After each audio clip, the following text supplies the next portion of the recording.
আমরা বাংলাদেশে 80-90% মুসলমানের দেশ থেকে আমরা এটার প্রতিবাদ জানাচ্ছি।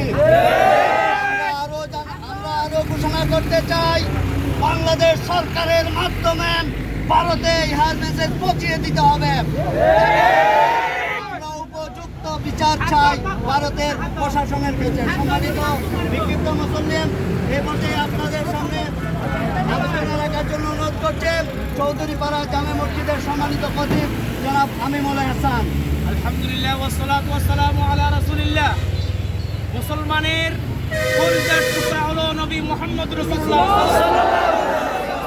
নবী মুহাম্মদ রাসূলুল্লাহ সাল্লামের প্রতি কোনো অসম্মান, কোনো বেইজ্জত কোনো মুসলমান সহ্য করতে পারে না। যদি কোনো মুসলমান রাসূলের অবমাননার পরও আমাদের অন্তর জ্বলে না ওঠে, তাহলে আমরা মুসলমানের খাতায় নাম থাকবে না।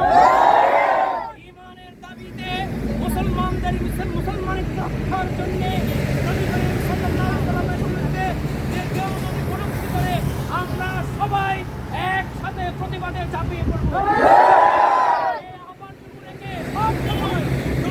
অপমান আমরা সহ্য করতে পারবো না। যে কোনো সময় আমরা আপনারা কি তাকে সারা দিতে রাজি আছেন?